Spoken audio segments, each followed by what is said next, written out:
Bien, eh, buenas noches a todos. ¿Cómo están? A toda la comunidad de CAMEX. Mi nombre es Gerson Hernández. Nuevamente estamos con una charla sobre un tema sumamente interesante para los negocios y sobre todo teniendo en cuenta el contexto actual por el cual estamos viviendo actualmente. Esta charla se llama La franquicia contra la incertidumbre, contra la crisis, cómo reinventarnos o cómo hacer para una reinvención de empresas en tiempo de crisis. Bien, si tú eres dueño de negocio, si quieres emprender una empresa o si conoces a alguien que tiene un emprendimiento, este webinar es para ti. Bien, mi nombre es Gerson Hernández, socio fundador de la Sociedad Nacional de Franquicias y con el equipo de CAMEX estamos realizando este taller para ustedes. Bien, a los amigos que nos están viendo desde Facebook, si tienen alguna consulta pueden ir haciéndola en los comentarios y vamos a ir respondiéndola. Y los que nos ven desde Zoom igualmente. Bien, entonces me acompañan. Bien, empezamos. Primero, antes de hablar sobre franquicias, antes de que ustedes sepan sobre este sistema de negocio de franquicias, primero hay que definir el contexto. ¿Qué es una crisis? ¿Qué es lo que está pasando realmente? Esta situación, según el ISO 22301, la define como una situación con un alto nivel de incertidumbre, ¿bien? Que afecta a las actividades básicas o de credibilidad de una organización y que requieren medidas urgentes. Es decir, que no podemos simplemente sentarnos a esperar a que las cosas se solucionen. Tenemos nosotros como emprendedores, como empresarios, como líderes de nuestras organizaciones, tenemos que diagnosticar rápidamente la situación y plantear una serie de soluciones que nos permita atravesar esta coyuntura. Y obviamente vamos a hablar de cómo la franquicia nos puede ayudar a hacer eso, ¿bien? Si la franquicia es el vehículo para tu empresa. Pero hoy en día estamos viviendo esta crisis sanitaria, una crisis global, una crisis que afecta a todos por igual. Sin embargo, es algo que es la primera vez que pasa, es algo que solo nos va a pasar este año, va a volver a pasar en algún momento, es algo inaudito, único, peculiar que nos está pasando. No, las crisis han sucedido siempre y seguirán sucediendo, ¿bien? Pero no solo es eso, en el mundo empresarial suceden muchas crisis, ¿bien? Te las voy a compartir. El tipo de crisis a las que se enfrentan las empresas, siempre están enfrentándose a crisis las empresas, y te las voy a compartir según el estudio, la encuesta de crisis globales de PwC. ¿Cuáles son? Ahí te voy. ¿Qué tipo de crisis le hicieron esta pregunta a diferentes líderes de empresas en todo el mundo? Y le preguntaron, ¿qué tipo de crisis ha enfrentado tu empresa en los últimos 5 años? Acá estaban haciendo la encuesta para México y a nivel global también, ojo, y a nivel global, por ejemplo, crisis de cadena de suministros, por ejemplo, en cuanto al tema de distribución de insumos, toda la parte de la distribución de los suministros, la disrupción geopolítica, cuando una empresa cuando una empresa ingresa a un nuevo mercado, se encuentra con una serie de retos geopolíticos, sociales, socioculturales, cibercrimen. Las empresas están continuamente siendo atacadas por hackers, por gente que se quiere robar su información o espías corporativos para obtener información relevante que tal vez a algún competidor o alguna persona que es afín a estos actos ilícitos le puede interesar. Otra crisis muy común son los desastres naturales o ambientales, como el que estamos viviendo hoy en día. Es terremotos, tsunamis, incendios forestales, pandemias, como la que estamos viviendo hoy. ¿Qué más? La falla o la disrupción tecnológica es otra crisis sumamente impactante, muy común. Es decir, los cambios tecnológicos cada vez son más rápidos. Habrán escuchado de la ley de Moore. Gordon Moore es el cofundador de Intel, de los microchips. ¿Qué decía él? Que la tecnología, los microchips se duplican cada 2 años. La velocidad de estos microchips se duplica cada 2 años. Significa que los equipos, la tecnología se vuelve más rápida cada 2 años y también su costo baja. Significa que lo que hoy estás implementando en tu negocio, acá en Perú, y que tal vez ya fue implementado en Estados Unidos, hace 2 años ya están creando nuevas cosas hoy en día, mientras tú recién estás implementando esa variación aquí en la actualidad. Tenemos crisis regulatorias, crisis legales y una crisis que muchas veces no se toma en cuenta, pero las empresas viven continuamente en esta crisis, la crisis financiera o de liquidez. Las empresas no solo se enfocan en lo que es cómo ganar más ingresos, cómo obtener mayor ganancia, sino también cómo no caer en la insolvencia, cómo no caer en la pérdida financiera del negocio. Y como ven, es la crisis más importante de todas. Entonces, las crisis no son simplemente lo que estamos viviendo hoy. Las crisis, las empresas se enfrentan a crisis todos los años. Y tenemos que tener en cuenta eso, que es una situación desafortunada, inesperada, y que requiere de medidas urgentes para resolucionar o tratar de afrontarla. Bien, entonces ya tenemos un poquito más el concepto de qué es una crisis, cuáles son los tipos de crisis a la cual se enfrentan las empresas, y ahora qué más, vamos a verlo. Las empresas pequeñas y medianas, aparte de las crisis que les he mencionado, las crisis de insolvencia financiera, legal, geopolíticas, pandémicas, se enfrentan a 7 tipos de crisis. 7 tipos de crisis. ¿A qué me refiero? Esto es un elementos importante que debes conocer. Bien, te las voy a compartir ahora. La primera crisis es la crisis del lanzamiento. Generalmente es cuando una empresa está en una etapa inicial, es decir, cuando recién la empresa ha empezado, está iniciando operaciones. ¿Cuáles son las características principales de esta crisis? Hay inexperiencia gerencial, hay sistemas de información inadecuados, todavía empíricos y posiblemente incompletos. Y sobre todo hay una subcapitalización. Significa que las empresas están capitalizándose con dinero que no es propio de la empresa, sino de los mismos ahorros, de los socios, o prestándose dinero entre familiares. Estas empresas requieren de dinero inicial para poder solventar esa crisis. Bien, ¿cuál es el reto? Sobrepasar esta crisis. El reto principal es lograr que la empresa pase de la etapa inicial a una etapa de crecimiento ya más sostenido, ¿verdad? Tenemos un segundo tipo de crisis, la crisis de la liquidez. Cuando ya una empresa, una pequeña o mediana empresa, ya está comenzando una etapa de crecimiento, ya no está en una etapa inicial, podemos decir que tiene de 1 año, 2 años hacia adelante. En ese momento están aumentando las inversiones ligadas al crecimiento. Cuando hablamos de una empresa que está creciendo con recursos propios, ojo, con recursos propios, requiere dinero en cuanto a préstamos o dinero de financiamiento de los socios para adquirir nuevas maquinarias, para adquirir terrenos, para abrir más locales, para aumentar personal. Es decir, la empresa está inyectando dinero, está invirtiendo para el crecimiento de esto. Significa que la empresa se está endeudando. Es lógico, totalmente. Y a veces hay un endeudamiento exagerado.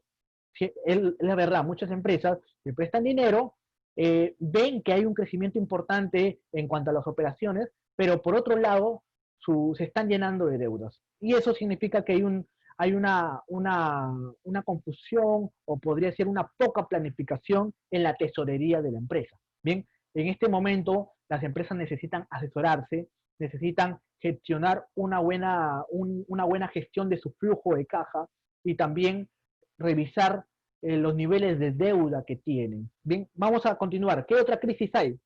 Las empresas pequeñas y medianas en un momento ya cuando han empezado a crecer, ya están iniciando una etapa hacia la maduración, las operaciones obviamente han aumentado y los gerentes generales, los fundadores de la empresa, se ven abarrotados por las operaciones. En ese momento hay mucha concentración de información y poder en una o pocas personas.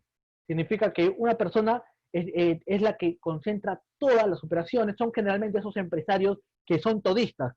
Todos los hemos visto, o tal vez en algún momento hemos sido este tipo de empresarios. Créanme, es muy común creer que el dueño de la empresa es el único que puede realizar las actividades mejor que nadie. Eso es algo muy común que pasa, pero eso se llama, en ese momento se nota la crisis de delegación. Falta de mandos intermedios, es decir, tenemos al gerente general por arriba, tenemos a los operativos realizando trabajo con el público, pero no tenemos a gente en el medio que nos ayude a hacer las coordinaciones, a tener mejor administración de la empresa. Bien, y también hay un problema en que hay diversificación de las operaciones. Bien, generalmente en este momento el empresario tiene un flujo de caja interesante, tiene acceso a créditos, tiene tal vez ahorros de las utilidades de los ejercicios anteriores, y el empresario comienza a diversificar. Bien, entonces comienza a adquirir terrenos, comienza tal vez a ver inversiones en inmobiliarias y comienza a diversificar operaciones, y eso posiblemente le quite el foco de la operación que es el core business de la empresa. ¿Qué más? Tenemos la crisis del liderazgo. En ese momento el gerente general se percibe una empresa que ya está dormida en sus laureles, ¿bien? Entonces la empresa es parte del mismo fundador y el gerente general no escucha a los demás, no escucha, pero tampoco controla. Es decir, es el que tiene todo el control, todo el poder, pero no controla a su equipo, no delega, no escucha.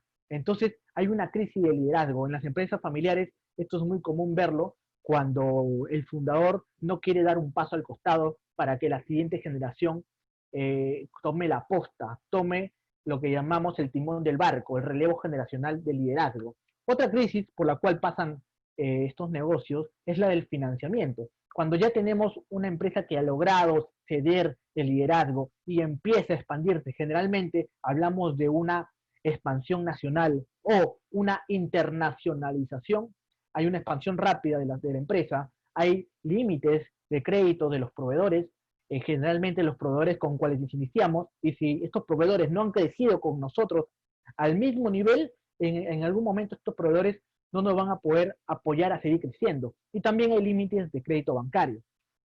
También tenemos la crisis de la prosperidad, es decir, hay mucha complacencia. En ese momento los empresarios se creen líderes de su mercado y flojean, por decir, se sienten que ya son intocables, pero eso no es verdad. Puede venir una empresa con tecnología más disruptiva, puede venir una empresa que tiene una propuesta de valor más interesante y comienza a quitarnos mercados. En ese momento también una característica de esta crisis es que hay dividendos excesivos, es decir, los socios, los accionistas, el gerente general comienza a sacar bastante dinero de las arcas, porque en ese momento hay dinero, bien, en teoría hay dinero.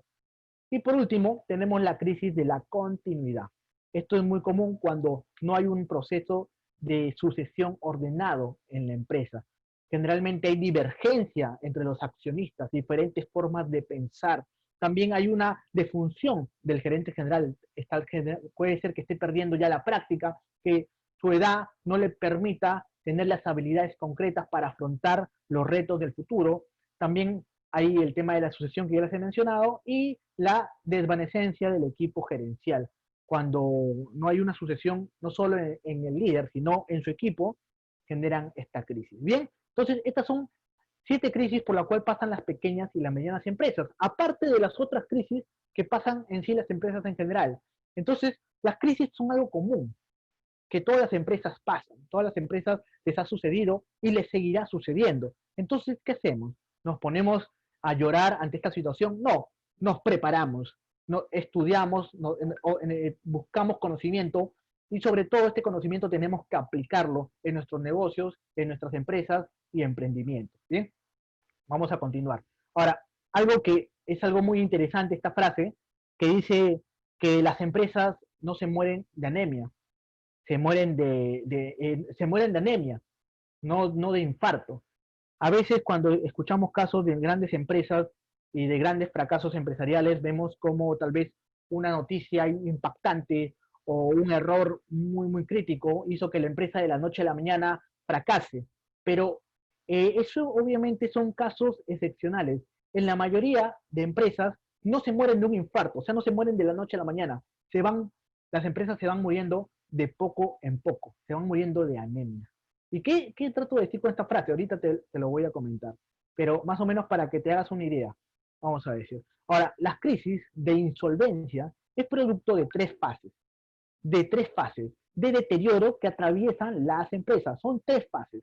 Bien, ahorita te las voy a explicar cómo es esta fase en donde la empresa de poco en poco va muriendo hasta que desaparece. Tienes que saberlo para que puedas hacer algo al respecto. Primero, vamos a empezar que es los primeros indicios o los primeros síntomas de que la empresa le está pasando algo, de que la empresa está empezando a enfermarse. Tal vez no nos damos cuenta porque estamos dormidos en nuestros laureles, porque estamos muy metidos en la parte operativa, porque estamos más pensando en expandir el negocio que en revisar la solvencia del negocio, pero hay algunos síntomas que podemos identificar. Ahorita te los voy a mencionar.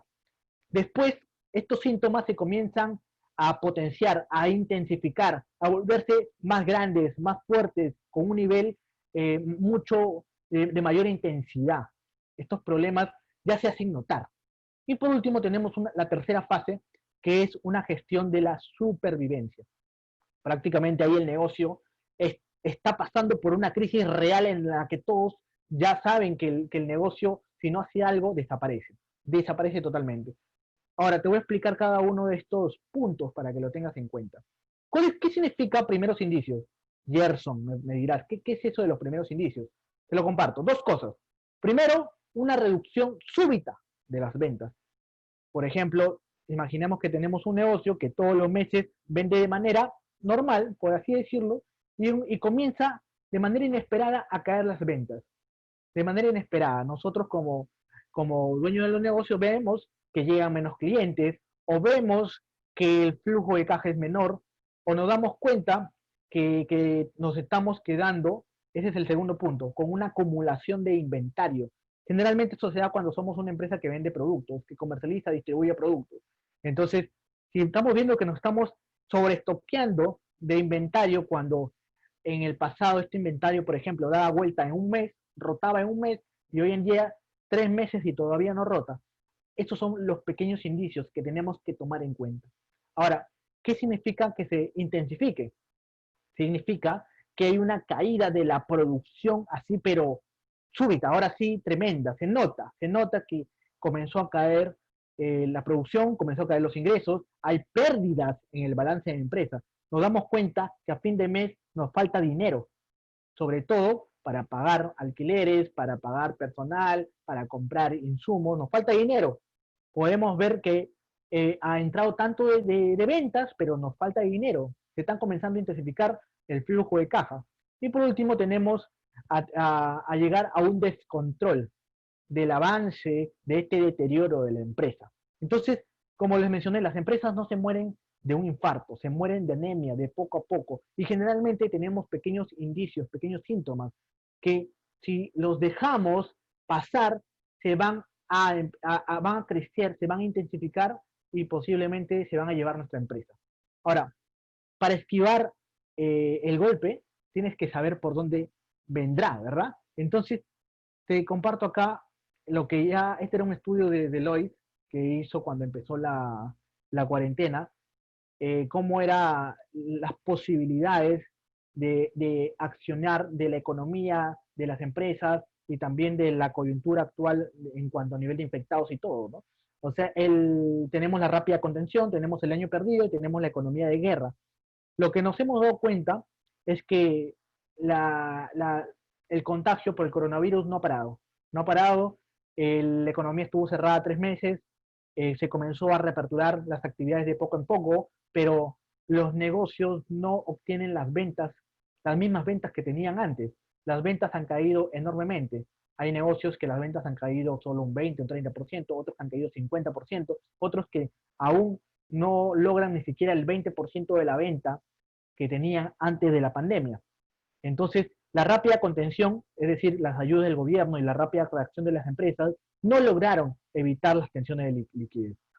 Y eso es lo que vemos con los despidos de personal, con las salidas de las empresas, de los locales que alquilaban, entre otras cuestiones, con el quiebre de la cadena de pagos, como decían. ¿Qué significa dejar de pagar a los proveedores, dejar de pagar las deudas, comenzar a tener morosidad en los bancos? No pasó eso. Pasó lo que estamos viviendo hoy en día, que es el año perdido, que prácticamente en julio, el mes que estamos actualmente, se iba a reactivar la economía. Las líneas de crédito, así como las medidas de contención, han hecho que las empresas estén más ahorcadas, un poco más ahorcadas, haya tensión de liquidez. Bien, las empresas no están haciendo inversiones a lo loco. Las empresas no están haciendo inversiones simplemente porque quieren invertir, la están pensando porque estamos en un año perdido. Prácticamente este año vamos a tener una venta muy, muy por debajo y eso se ve también en la producción del PBI. El PBI el mes pasado ha caído más del 30% y este mes posiblemente sea igual de duro. Y por último teníamos una economía de guerra en donde la economía recién se iba a reactivar en octubre. Gracias a Dios no fue así. Gracias a Dios los negocios han empezado a reactivarse de poco en poco, no teniendo los mismos ingresos que antes, pero es mejor que no tener nada, ¿verdad? Obviamente hay el público que menciona que estamos priorizando la economía, que estamos priorizando la parte empresarial a la parte sanitaria, a la salud de las personas. Y en parte hay mucha razón, pero en parte también hay personas que sobreviven gracias a sus trabajos, gracias a las empresas, tanto pequeñas, medianas y grandes. Vemos muchos casos de negocios grandes que han recibido fuertes sumas de crédito de los programas que lanzó el gobierno y pequeños negocios que no han tenido la misma suerte. Sin embargo, los negocios pequeños tienen una opción que no tienen las grandes empresas. Tienen una herramienta que les puede permitir crecer más rápido, ayudarse en este momento de crisis. ¿Cuál es? Ahorita te la voy a compartir. Momento clave para franquiciar. ¿Cuál es la fase por la cual debe estar pasando tu empresa para saber si realmente la franquicia es una opción para ti, para tu empresa? O mejor dicho, ¿es este el momento para hacer un negocio? Primero, todas las empresas tienen un ciclo de vida. Pasan por un proceso de incubación donde prácticamente es como que la idea está germinándose, como se dice, se está incubando la idea hasta que ya se pone en práctica el emprender de ese visionario, de ese emprendedor. El reto es visualizar, documentar, materializar el negocio, hacer que comience a facturar. Luego hay una etapa de arranque, es decir, ya el negocio está puesto en práctica y comienza a ejecutarse, comienza a generar clientes. El reto es vender, ¿no? Tenemos que generar ingresos para poder reinvertir en el negocio. Se debe precisar que la idea de negocio es correcta. Por eso hay una estadística muy, muy, muy grande que dicen casi el 80% de los negocios fracasa dentro de los 5 primeros años. Es una estadística terrible, pero verdadera, según el INEI, ¿no? Es un dato totalmente válido. Luego tenemos una etapa en donde la empresa está creciendo. El reto es obtener mayores ingresos y sobre todo que sean lo suficientes para cubrir los costos de la operación y sostener el crecimiento. No importa si un mes vendemos 100.000 soles, si es que el otro mes vendemos 10.000 soles, por ejemplo. O sea, eso no es ser sostenido. Si nuestra venta sube un mes y cae el otro mes de manera súbita, eso no es hacer una empresa sostenible. Tenemos que tener una continuidad en las operaciones y en la parte financiera. Y luego está la parte de la estabilidad, donde el negocio ya tiene un público ganado, tiene un mercado maduro, tiene una marca posicionada, tiene un control de sus gastos, tiene alianzas con sus proveedores, tiene una estructura empresarial ya desarrollada. Y por último está el deterioro, es decir, cuando empiezan a caer los negocios. Ahí es donde vemos que estas empresas que han tenido pequeños síntomas, pequeños problemas, pequeños indicios y no han hecho nada para resolverlo, estos problemas se han intensificado logrando el deterioro. Ahora, las empresas que se dan cuenta de los síntomas, se dan cuenta que algo está pasando, comienzan a reinventarse, comienzan a reestructurar, comienzan a pensar fuera de la caja. ¿Para qué? Para lograr la continuidad de las operaciones. Si bien les había comentado hace un momento acá en la diapositiva que las empresas no mueren de anemia, las empresas no mueren de infarto, sino de anemia. Tenemos primeros indicios, tenemos una intensificación de problemas y luego tenemos la gestión de la supervivencia, pero a causa de la pandemia nos hemos saltado el paso 2. Muchas empresas se han saltado el paso 2. Eran negocios que tenían tal vez algunos problemitas, vino la pandemia y los mató y los cerró. Muchos, prácticamente tuvieron que parar sus operaciones de manera drástica. Sin embargo, los negocios que tenían una operación normal se han reinventado, se han reinventado. ¿Cómo qué? Ahorita vamos a llegar ahí. ¿Cómo lo han hecho? Vamos a llegar ahí, ¿bien? Les voy a explicar, entonces, es el momento para franquiciar. Si quieres reinventar tu negocio, si quieres reestructurarlo, si quieres expandirlo, es una opción viable, siempre y cuando tengamos en cuenta los siguientes factores, ¿bien? Siempre y cuando tengamos en cuenta algunos elementos. ¿Cuáles son? Antes de eso, quiero explicarte qué es una franquicia. Rápidamente, nada más, porque ya lo hemos explicado en otros webinars que ustedes pueden encontrar aquí en Kame. Una franquicia es la unión de dos personajes, de dos partes sumamente importantes, ¿bien? Que tenemos que tomarlas en cuenta y que son ambas igual de importantes. Tenemos por un lado el franquiciado y tenemos por otro lado el franquiciante. El franquiciante es el empresario, el dueño del negocio, la persona que creó el concepto que está franquiciando, ¿correcto? Y por otro lado tenemos al franquiciado o también llamado franquiciatario. Este franquiciatario es la persona que está adquiriendo la franquicia. Muy simple. Franquiciante, el empresario; franquiciado, el que está invirtiendo para adquirir la franquicia. Ahora, esta relación es una relación continua, constante, una relación estrecha. No podemos hablar de franquicia sin una relación continua. Cuando se firma un contrato de franquicia, se inicia una relación, no se termina. No es como, por ejemplo, tú compras un departamento, firmas tu contrato de compra-venta, y a la hora de firmarlo, la inmobiliaria o el dueño anterior te lo cede y chao, nunca más se vuelven a ver la cara, ¿verdad? En cambio, con la franquicia, cuando firmas un contrato de franquicia, si tú eres un inversionista, el franquiciante, una de las promesas de valor que se está haciendo es que te va a acompañar durante todo el tiempo del contrato. Y tú, franquiciante, si estás firmando un contrato de franquicia con un inversionista, sabes que a este inversionista vas a tenerlo a tu lado por un tiempo determinado, por el tiempo que dure el contrato de franquicia. Bien, entonces tenemos que tomarlo en cuenta. Ahora, cada una de estas partes da algo a la otra parte. El franquiciante, el dueño del negocio, entrega su marca, es decir, su logotipo, su eslogan, sus colores corporativos, su branding, su identidad corporativa. Por eso es importante que si tú eres un empresario y quieres franquiciar, tienes que tener tu marca registrada en Indecopy. Y si tú eres un inversionista que quiere comprar una franquicia, tienes que pedirle al dueño del negocio que te muestre su certificado de Indecopy. Tienes que corroborar eso, ambas partes, ¿bien? Ambas partes. Por otro lado tenemos el know-how, o también llamado el saber hacer. Es toda esa experiencia que el dueño del negocio ha ido amasando, ha ido experimentando en su aventura empresarial y ahora lo tiene en un manual, ¿bien? En un manual, puede ser un manual en físico, ¿bien? Puede ser un manual en físico, puede ser un manual virtual, pueden ser videos, pueden ser audios, pero lo importante es que tenga toda la información para que el negocio funcione, desde cómo se abre el negocio hasta cómo se factura y cómo se limpia el negocio, ¿bien? Esa información, esos manuales se lo entrega al franquiciado, ¿bien? Y por otro lado, y no menos importante, es la asistencia y la formación inicial. Este aspecto, estos elementos son sumamente claves, fundamentales, medulares en el funcionamiento de la franquicia. Te lo voy a decir por qué.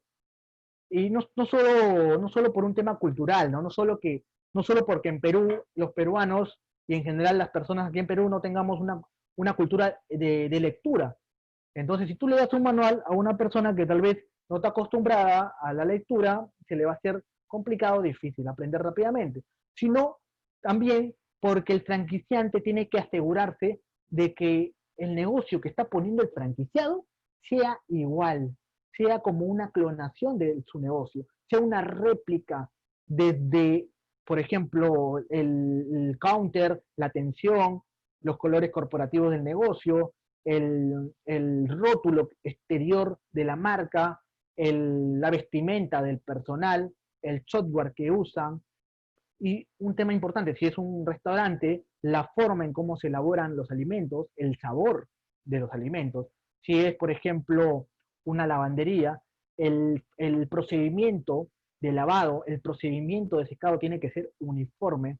Por ejemplo, si es una tienda de ropa, tiene que vender las mismas prendas que venden los otros locales.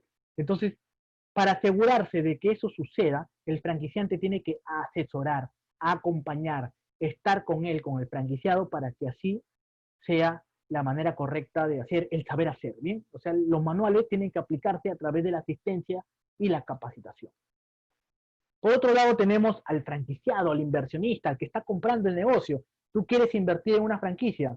El franquiciante te va a dar todo esto, te va a dar una marca que está conocida, te va a dar unos manuales de la operación y te va a ayudar, te va a asesorar, te va a acompañar. Pero tú vas a tener que pagar algo a cambio por esto, porque una marca no se crea de la noche a la mañana, ni una experiencia donde ya te dice todo cómo hacer las cosas. Entonces, ¿qué es lo que se paga primero? Un canon de entrada, o también llamado derecho de ingreso, o franchising fee, depende del país. Pero lo que tienes que entender es que es el pago por esos tres puntos que te he mencionado, por la marca, por el know-how y asistencia y formación inicial. Bien, tú me preguntas, ¿cuánto es un canon de entrada? Varía dependiendo la empresa, dependiendo la marca, dependiendo qué tan conocida es la marca, cuánto es la inversión en total, cuál es su nivel de diferenciación, si es una franquicia nacional, una franquicia internacional. No hay una fórmula única de canon de entrada. Hay mucha variedad. Bien. Otro aspecto importante que tú cuando compras una franquicia vas a tener que, tú como inversionista vas a tener que pagar es la regalía, los royalties. La regalía no es un pago como el canon de entrada, es un pago que se hace cuando el negocio ya está funcionando, es decir, cuando ya se abrió, ya se aperturó el negocio. Esta regalía es un pago mensual, generalmente es un porcentaje, es decir, un porcentaje de las ventas, posiblemente pueda ser un porcentaje de las compras, depende de la franquicia, pero en el 90% de los casos es un pago que se hace de las ventas, de un porcentaje de las ventas. Tú me dirás, ¿por qué, Gerson, voy a pagar una regalía si ya pagué un canon de entrada? ¿Por qué? ¿Cuál es el sentido? ¿Cuál es el funcionamiento?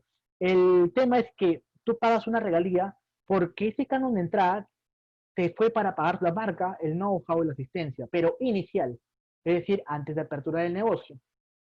Ahora, el franquiciante está obligado a darte asistencia y formación continua durante todo el tiempo del contrato, todos los meses. Si el contrato es por 3 años, por los 3 años, cada mes de esos 3 años. Si es por 10 años, cada mes de esos 10 años. Entonces, el franquiciante en esa asistencia y formación continua gasta transporte, gasta personal, horas hombre, etcétera. Entonces tiene que costear, tiene que pagar ese costo. Entonces la regalía es la forma para que el franquiciante pueda solventar esos costos de asistencia y formación continua. ¿Bien?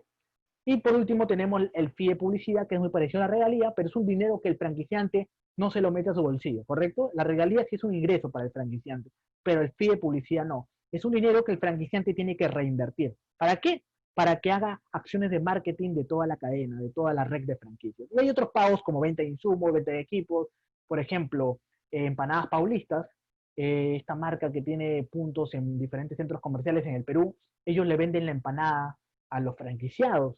Carnívoro, un ejemplo, ellos le venden la hamburguesa ya preparada. Tailoy le distribuye los equipos, los útiles de oficina, escolares, que se venden en las franquicias y sus locales propios también. Entonces, hay otras fuentes de ingreso que usan las franquicias también. Ahora, ¿vale la pena? ¿Tú qué me dices, inversionista? ¿Vale la pena invertir en una franquicia? A los que nos están viendo de Facebook, alguna consulta pueden hacerlo y hacerles esta pregunta. ¿Vale la pena invertir en una franquicia? Si tú quieres meterte al mundo de los negocios y no tienes experiencia en el mundo de los negocios, tienes una alta probabilidad de fracaso. Ya lo mencioné hace un momento, el 80% de los negocios fracasa dentro de los 5 primeros años. Sin embargo, escuchen esto, no obstante, la franquicia, a diferencia de los negocios independientes, tiene un 80% de posibilidad de éxito. Es decir, 8 de cada 10 franquicias siguen funcionando luego de los 5 primeros años. Es decir, la torta se voltea. Comparar los negocios independientes, las franquicias tienen un mayor nivel de supervivencia. ¿Y por qué? Porque el franquiciado no está empezando un negocio de cero. El inversionista no está asumiendo mucho riesgo, el riesgo de empezar de cero. Ese riesgo, ¿quién ya lo tomó? El franquiciante, el empresario. Y por eso tiene ya una marca posicionada, tiene un equipo, tiene marketing, tiene publicidad. Ahora, esta relación está fundamentada en un contrato de franquicia que puede como mínimo tener un tiempo de duración de 2 años, disculpen, de 3 años según norma internacional.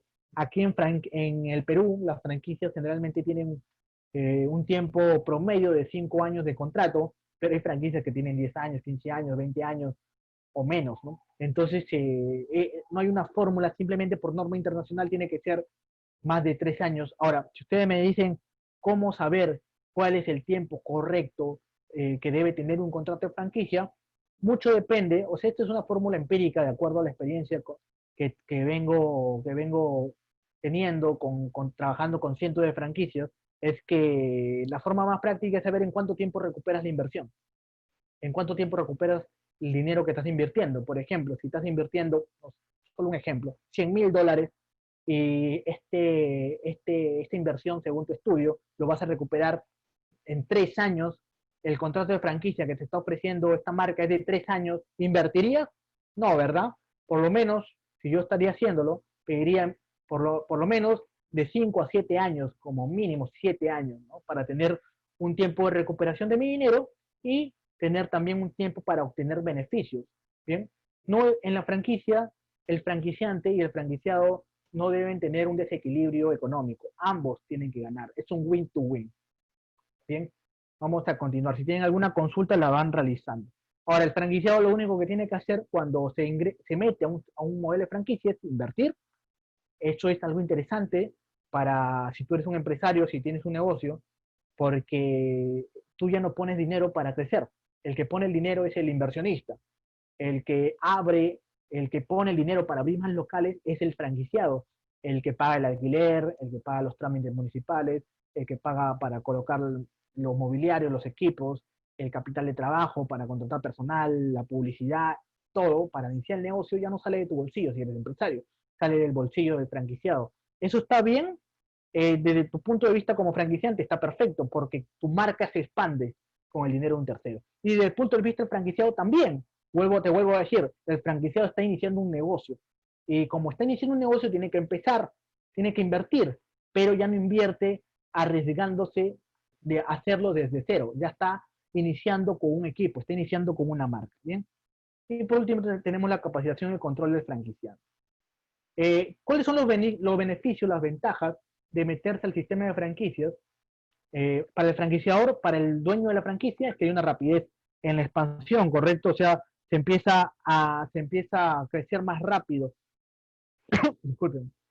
Puedes abrir 1, 2 locales, 3 locales, o puedes abrir muchísimo más. Por ejemplo, Carnívoro empezó a franquiciar en el año 2016 y el año 2019 tenía 30 locales con franquicias. Pesmancur, una barra cevichera con la que trabajo, al iniciar su expansión en el 2018 tenía 2 locales y terminando el 2019 ya tenía 8 locales con franquicias. Y otros negocios, eso hablo de conceptos peruanos, pero hay negocios que tienen una expansión mucho más rápida, incluso China World, que nació en los 90, hoy en día tiene más de 100 locales gracias a franquicias, está en más de 10 países. Bien, tenemos acceso a recursos. Cuando alguien está franquiciando, eh, cede el uso de la marca, más no está vendiendo la marca. Cuando uno cede el know-how, la marca y la asistencia, el franquiciado le paga un canon de entrada, le paga un valor, ya le hemos hablado que acá en Perú, en promedio de $10,000 hacia arriba, $10,000 de canon de entrada hacia arriba, dependiendo la marca, correcto, dependiendo. Por ejemplo, Pesman, con el que le estabas hablando, ellos cobran $10,000 de canon de entrada. El Carnívoro cobra $15,000, Empanadas Paulistas $15,000, Rústica cobra $30,000, Montalvo cobra $60,000. Obviamente, en estos tiempos en los que estamos hoy en día, las marcas tienen que adaptar sus propuestas de valor. no pueden seguir cobrando igual que cobraban antes de la pandemia. Luego está el fortalecimiento del posicionamiento de la marca. Cuando una empresa crece, se expande, comienza a abrir más locales, ¿qué es lo que pasa? ¿Cómo nos ven los clientes cuando ven que abrimos un local en Lima Norte, en el centro de Lima, en Miraflores, en Villa El Salvador, en San Juan de Urigancho, cuando comenzamos a tener locales por todos lados? ¿Cómo nos ven los clientes? Comienzan a tener mayor credibilidad nuestra marca. Empiezan a ver que somos una marca que si está creciendo es porque estamos haciendo algo bien. Nos volvemos más confiables y generamos más clientes. Hay una menor inversión para el impulso de la expansión. Si tú tienes un negocio, por ejemplo, un restaurante, y quieres crecer, quieres aperturar más locales, la forma común es invirtiendo tu dinero. Pero imagínate, si para abrir tu restaurante necesitas $20,000, o sea, imaginemos 60,000 soles, y quieres abrir 5 restaurantes del casi el mismo formato, ¿cuánto dinero necesitarías? 60,000 por 5 necesitarías prácticamente 300,000 soles. 300,000 soles para abrir 5 restaurantes propios. Pero con la franquicia ya no es así, ya no necesitarías ese dinero, porque ese dinero ya no sale de tu bolsillo, ese dinero sale de la inversión del franquiciado.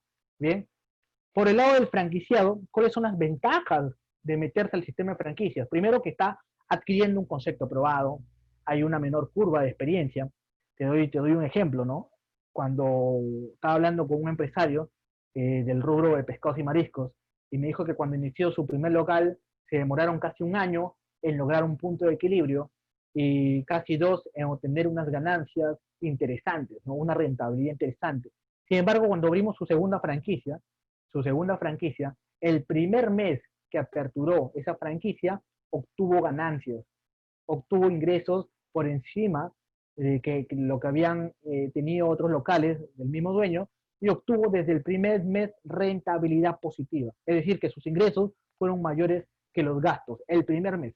¿Cómo se logra? La franquicia es una excelente herramienta para eso. Economía de escala. Cuando hablamos de varios locales que están dentro de una red de franquicias, se logra lo que se llama la economía de escala, es decir, compra en volumen, menores costos, y esos son beneficios para toda la red. Significa que los insumos, los proveedores nos dan mejores precios y nos genera más rentabilidad. La publicidad y el marketing. Si tú quisieras invertir, por ejemplo, en una acción de marketing, no sé, televisiva, ¿cuánto te cobran? Por ejemplo, Radio Capital creo que te cobra como entre 1.000 a 3.000 soles para tener una serie de reportajes. Ese dato falta confirmar, pero hace un tiempo era así. Tú necesitarías desembolsar 3.000 soles.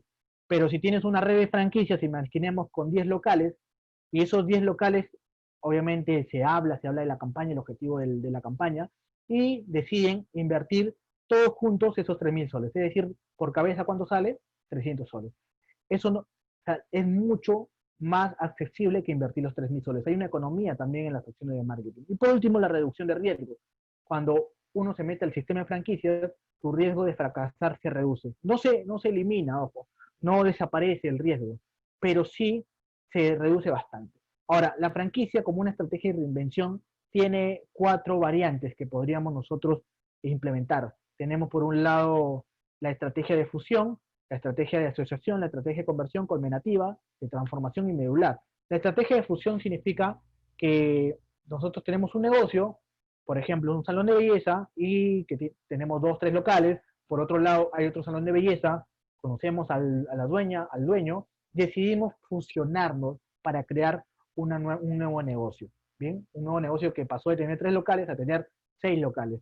Bien, y eso nos permite crecer. Tenemos la estrategia de asociación, comenzamos a asociar con otras empresas de giros parecidos para también generar un mayor alcance empresarial. Tenemos la estrategia de conversión. Esto es sumamente interesante.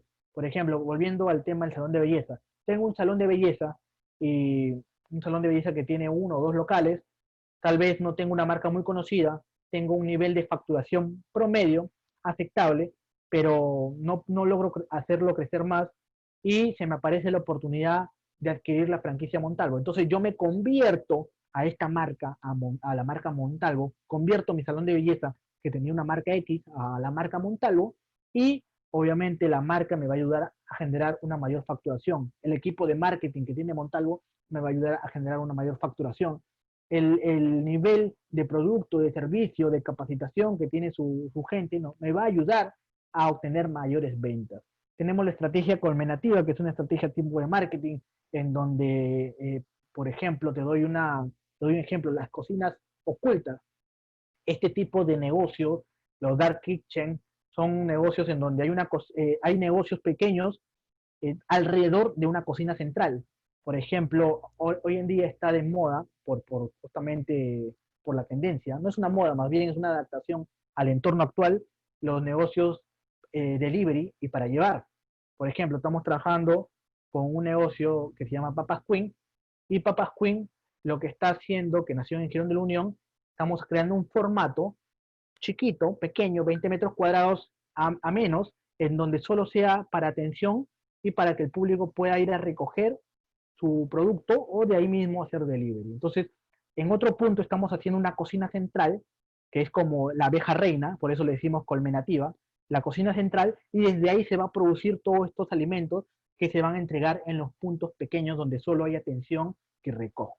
Bien, es una estrategia de colmena. Tenemos la estrategia de transformación en donde nos transformamos, por ejemplo, Rústica, al inicio de la pandemia tuvo que cerrar operaciones, es un negocio de comida, pero también de entretenimiento nocturno. Hablamos de negocio de bar, discoteca, karaoke, buffet. Entonces tuvo que reconvertirse y creamos lo que es el Rústica Market. El Rústica que es como un tambo, como un punto de Grupo Vega, un Rústica Market, donde venden productos básicos de primera necesidad, abarrotes en general, entre otras cosas. Empezamos con Barranco y ahora ya estamos abriendo 6 Rústica Market y el objetivo es terminar con 20 locales de este tipo. Y tenemos la estrategia medular, ¿no? Que esto ya es una franquicia pura, en donde comenzamos a ofrecer contratos de franquicias a empresarios independientes, a personas que trabajan en una empresa y que quieren empezar su propio negocio. Bien, vamos a continuar. Ahora, ¿cómo es el proceso para franquiciar un negocio? Siempre me preguntan, bien, Gerson, me estás compartiendo que la franquicia es una buena opción, ¿cómo lo hago? Hay una serie de pasos que tú debes tomar en cuenta para franquiciar tu negocio de manera exitosa. Si no haces estos pasos, no te digo que no lo vas a poder hacer, ¿bien? Pero tienes mucha posibilidad de que no logres un crecimiento sostenido. ¿Por qué? Hay muchos factores. Hay marcas que dicen ser franquicias solo por entregar la marca, pero dar la marca no es hacer franquicia, ya lo hemos visto. Es entregar un know-how desarrollado, es entregar un acompañamiento, un negocio ya profesionalizado. Para ello, tenemos que pasar por una serie de fases. Primero tenemos que evaluar la situación. ¿Es realmente el momento para reinventar nuestro negocio y comenzar a lanzarlo como franquicia? Tenemos que evaluar si es el momento adecuado. Para ello tenemos que hacer un diagnóstico de realidad. ¿Cómo estamos actualmente en cuanto a recursos, en cuanto a capacidades, en cuanto a producción? Y eso nos tiene que lanzar un cuadro situacional. Es decir, la situación es como una radiografía de nuestro negocio. ¿Bien? Asimismo, tenemos que ver la estabilización financiera. Antes de lanzarnos a invertir, a apostar por el crecimiento a través de franquicias, tenemos que equilibrar nuestras finanzas actuales de nuestro negocio. ¿Por qué? Porque si hacemos franquicia pero estamos mal económicamente, va a fracasar en la estrategia. Por eso tenemos que tomar decisiones estructurales. Por ejemplo, los negocios de comida, sobre todo, que quieren hacer franquicia, tienen un reto: estandarizar el sabor, estandarizar la calidad del alimento. Ese reto es muy importante, muy básico para los restaurantes, para negocios, hamburgueserías, juguerías, servicios afines. Necesitan estandarizar el mismo sabor para que el cliente que vaya a un local o vaya a otro, tengan la misma satisfacción en su paladar.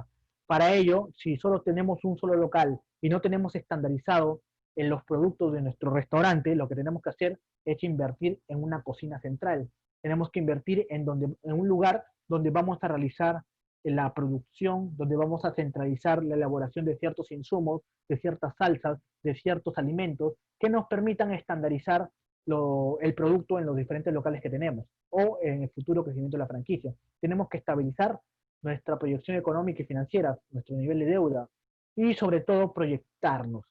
¿Es viable? ¿Cuántas franquicias abriré en un año? ¿Ese nivel de franquicias me generará un retorno interesante? Tenemos que evaluarlo. Luego está la estructuración operativa. Luego de haber analizado financieramente estas decisiones estructurales, tenemos que ver si tenemos que aplicarlas. Por eso vamos a hacer un inventario de procesos, o también lo que llamamos la creación de los manuales. Si tú tienes toda tu información en tu cabeza, es muy común tener, los empresarios tener el know-how, la experiencia en tu cabeza, porque tú mismo lo pasaste, pero si tú quieres franquiciar, tienes que transferir esta información a ese tercero, a ese franquiciado. Para ello tienes que hacer lo que se llama una gestión por procesos, un inventario de procesos. Tenemos que diseñar instrumentos de transferencia operativa. ¿Qué significa? Las capacitaciones, las asistencias técnicas, la formación, y tenemos que generar instrumentos de control. ¿Cómo vamos a controlar que el franquiciado esté realizando las actividades que están puestas en el manual? Luego tenemos la garantía jurídica, que prácticamente es la realización de los instrumentos de seguridad legal, todos los candados legales que nos van a dar seguridad en cuanto a las recetas que tengamos en nuestro negocio, en cuanto a metodologías, en cuanto al know-how, en cuanto a la marca, en cuanto al tema de los pagos, a las implicaciones económicas, transferencias, etcétera. Un contrato de franquicia nos brinda, un buen contrato de franquicia nos brinda una garantía legal y tenemos que enfocarnos a lograr eso. Y por último, tenemos que diseñar la expansión. Hasta la garantía jurídica hemos hecho como un estudio, hemos hecho el proyecto de franquicia, hemos elaborado la estructura, hemos evaluado si estamos con las condiciones necesarias, hemos visto si tenemos las finanzas requeridas para hacerlo y si la franquicia nos va a dar un retorno interesante a la empresa, hemos estructurado las operaciones del negocio para que esté estandarizado a la hora de expandirse y le hemos dado a todo este sistema que hemos creado la garantía jurídica. Ahora tenemos que diseñar cómo vamos a crecer.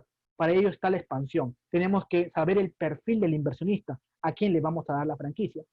Un caso muy común que he visto en los franquiciantes jóvenes, en los franquiciantes emergentes que recién están franquiciando, es que le dan la franquicia a cualquier persona que tiene dinero. Alguien viene y te dice que tiene $50,000 y tú le das la franquicia. Obviamente es un proceso más complejo, pero simplemente le das el dinero porque tiene, simplemente le das la franquicia porque tiene el patrimonio, tiene el nivel económico para hacerlo. Pero en la franquicia hay perfiles de franquiciados y tienes que coger un perfil de acuerdo a la franquicia que tú tienes, cuáles son los valores del franquiciado, cuál es la experiencia que debe tener, cuáles son los estudios con los cuales debe contar, cuáles las habilidades blandas que debe tener este franquiciado, este candidato franquiciado. Luego están los mercados estratégicos. ¿Dónde vamos a crecer? Vamos a abrir franquicias por todo Lima, vamos a abrir franquicias en otras ciudades del país, en cualquier ciudad de manera discriminada. Por ejemplo, eh, conocí un caso de una franquicia de pescados y mariscos que, siempre me da un poco de risa recordarlo. Es una franquicia que se volvió muy conocida gracias a que un personaje público, un personaje muy conocido de la gastronomía nacional, ustedes saben quién, eh, fue a visitar este negocio y lo hizo conocido, ¿no? Y este negocio aprovechó que se volvió conocido, aprovechó la publicidad para vender franquicias, así lo llamaba él, pero no estaba vendiendo franquicias, solo estaba dando su marca, porque tú ibas a un local y el sabor era diferente, tú ibas a otro local y los precios eran otros, tú ibas a otro local, el servicio pésimo. Entonces, había mucha variación en la estandarización. Pero no solo eso, hablando del mercado estratégico, esta empresa de pescado y marisco vendió una franquicia, ¿sabes para dónde? Para Huancayo, una empresa de pescados y mariscos, ¿bien? Para Huancayo. Pero ¿qué pasaba en Huancayo? Los que conocen Huancayo, los que son de Huancayo saben que el frío ya es, pero terrible, ¿no? Entonces comer pescados y mariscos en Huancayo como que no es igual que comer pescados y mariscos en Lima o en Trujillo o en otras ciudades. Habrá gente que sí lo haga, pero el nivel de ventas no va a ser igual, ¿verdad? No va a ser igual. Entonces, tenemos que tener mapeados nuestros mercados estratégicos, dónde vamos a crecer, cuáles son los prioritarios y cuáles son los no prioritarios. Y, por último, las herramientas comerciales. ¿Cómo vamos a vender nuestra franquicia? Tenemos que usar videos. Por ejemplo, si ustedes entran a YouTube de la Sociedad Nacional de Franquicias, van a ver un montón de videos presentando los dueños de negocios sus franquicias. Esos son algunas herramientas comerciales. Otros son brochures de franquicias. Otros son por ejemplo, las presentaciones de franquicias, la rueda de negocio de franquicias, las ferias de franquicias. Hoy en día, obviamente, no tenemos la capacidad para hacer ruedas o reuniones presenciales para presentar nuestra franquicia o para conocer franquicias, pero hay reuniones virtuales para conocer franquicias. Se está haciendo lo que llaman ruedas de negocios virtuales. Entonces, hay herramientas para hacerlo. Bien, entonces acá les he explicado el proyecto de franquicia, tanto de la parte de la estructuración hasta la expansión, y lo que nos toca ahora es aplicarlo, ejecutarlo, iniciar la operación de franquicia, empezar primero a realizar las actividades comerciales para captar candidatos de franquicia. Bien, quiero terminar con esta frase que nos dice que la crisis se produce cuando lo viejo no acaba de morir y cuando lo nuevo no acaba de nacer, de Bertolt Brecht. Esto es algo muy interesante. Tal vez muchas empresas estemos pasando por una situación positiva, otros, la mayoría puede ser que la situación sea negativa, pero las crisis, ya hemos visto en la presentación, son algo que suceden de manera normal, que van a seguir sucediendo a todas las empresas. Y simplemente nos toca reinventarnos, pensar fuera de la caja, ver oportunidades desaprovechadas y volver a empezar si nos hemos caído. Bien, entonces mi nombre es Gerson Hernández. Si tienen alguna consulta, los amigos de Facebook pueden ir haciéndola, a los amigos de Zoom igual. Nos estamos viendo en una siguiente oportunidad para hablar más sobre sistemas de crecimiento empresarial o franquicias también llamadas, y encantado de haber compartido ese tiempo con ustedes. Bien, les agradezco por todo. Nos vemos. Cuídense mucho.